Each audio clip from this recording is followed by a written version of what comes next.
हमने पढ़ा था मुगल काल में बाबर के बारे में। आज हम मुगल काल में हुमायूं के बारे में पढ़ेंगे। तो हुमायूं का शासनकाल 1530 से 1556 तक चला। मूल नाम नासिरुद्दीन मोहम्मद, माता महम बेगम, पिता बाबर, भाई कामरान अस्करी हिंदल। हुमायूं का राज्याभिषेक बाबर की मृत्यु के 3 दिन बाद 1530 में आगरा में किया गया। वह मुगल शासक का पहला व अंतिम शासक था जिसने अपने भाइयों में साम्राज्य विभाजन किया। राज्यारोहण के प्रारंभिक दिनों में हुमायूं को सबसे बड़ी चुनौती अफगानों ने दी। हुमायूं के समकालीन अफगान नेता शेर खान था। कौन था? शेर खान था। दूसरा प्रबल शत्रु गुजरात का शासक बहादुर शाह था। कौन था? बहादुर शाह। तो होता फिर देवराया दोहरिया का युद्ध 1532 में। हुमायूं ने सर्वप्रथम महमूद लोदी को पराजित किया। पहली बार चुनार का किला कहाँ पड़ता था? मिर्जापुर में पड़ता था कि घेराबंदी हुमायूं ने पहली बार चुनार की किले की घेराबंदी की, जो इस समय शेर खान के अधीन था। हुमायूं ने 4 महीने तक इसे घेरे रखा, जिसके बाद शेर खान ने हुमायूं की अधीनता स्वीकार कर ली और अपने पुत्र कुतुब खां को मुगल सेना में भेज दिया। 1533 में बहादुर शाह ने मेवाड़ को अपनी शर्तों पर संधि के लिए विवश कर दिया। मेवाड़ पर उस शिशोजावंत के अल्पायु शासक विक्रमादित्य का शासन था। गुजरात के शासक बहादुर शाह ने बेहतर तोपखानों से निर्माण के लिए तुर्की के तोपची रूमी खां की सहायता ली। बहादुर शाह के इसी आक्रमण के लिए यानी कि समय मेवाड़ की राजमाता कर्णवती ने हुमायूं के पास राखी भेजी थी। किसने भेजी थी? कर्णवती। मेवाड़ की राजमाता जो कर्णवती थी वो हुमायूं के पास राखी भेजती है। तो शेर खां को पराजित करने के लिए हुमायूं ने 1537 में चुनार के किले की दूसरी बार घेराबंदी की। 1538 ईस्वी में हुमायूं ने गोंड पर अधिकार कर लिया था। 1538 में हुमायूं ने गोंड पर अधिकार कर लिया था। फिर आता है हमारा चौसा का युद्ध, जो 1539 में होता है हुमायूं और शेर खां के बीच, जिसमें शेर खां जीत जाता है और हुमायूं हार जाता है। तो इस युद्ध में हुमायूं बुरी तरह पराजित हुआ और अपनी जान बचाने के लिए घोड़े सहित गंगा नदी में कूद गया, जहां निजाम नामक भिश्ती ने जान बचाई। जो एक निजाम नामक भिश्ती होते हैं वो हुमायूं की जान बचाते हैं।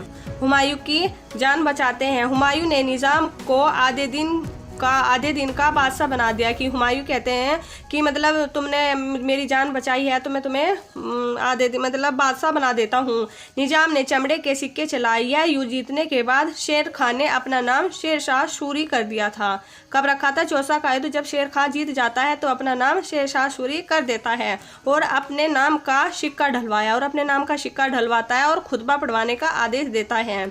हुमायूं अपनी हार बर्दाश्त न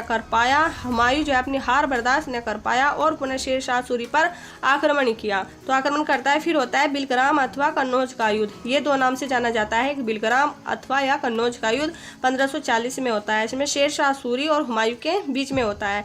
इसमें हुमायूं पराजित हुआ। इस युद्ध में भी हुमायूं हार जाता है। फलस्वरूप हिंदुस्तान के तख्त पर शेरशाह सूरी का अधिकार हो गया था।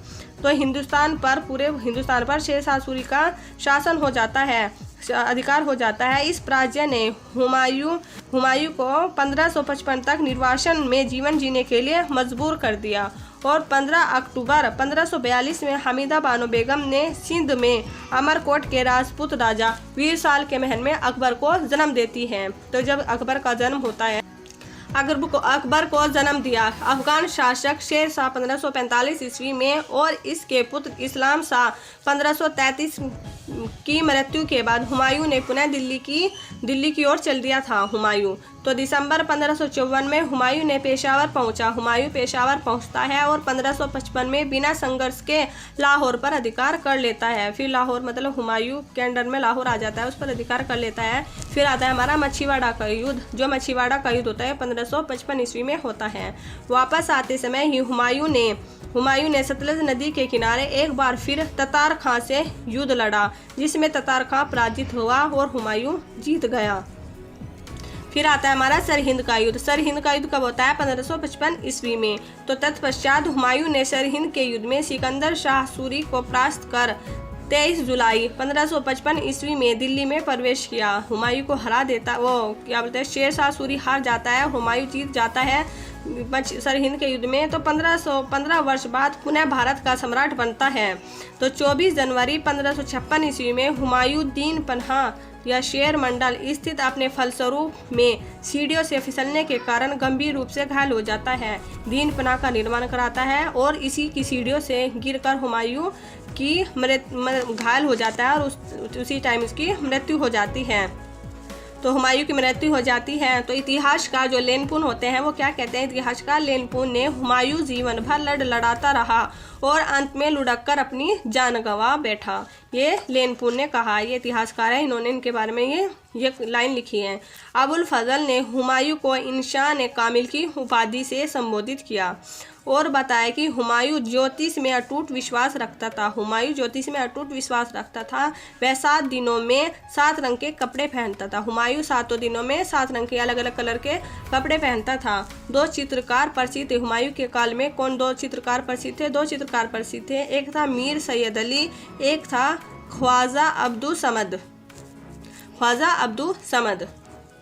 दिल्ली सल्तनत के उपरांत हुमायूं ने सर्वप्रथम सोने के सिक्के चलवाए। सबसे पहले सोने के सिक्के किसने चलवाए? हुमायूं ने चलवाए। और हुमायूं के बाद शेरशाह सूरी ने सोने के सिक्के चलाए। पहले तो हुमायूं ने चलाए थे, हुमायूं के बाद शेरशाह सूरी ने सोने के सिक्के चलाए। हाजी बेगम हुमायूं की पत्नी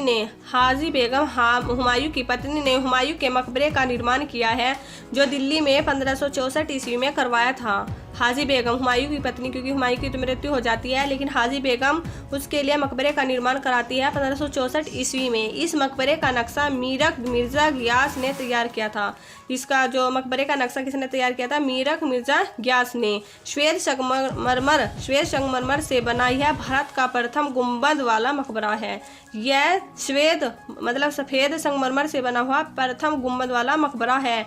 इस मकबरे के परित एक बाकी रचना हुई है। और हुमायूं नामा किसने लिखा है? हुमायूं नामा जो इसकी बहन होती है गुलबदन बेगम ने लिखा है।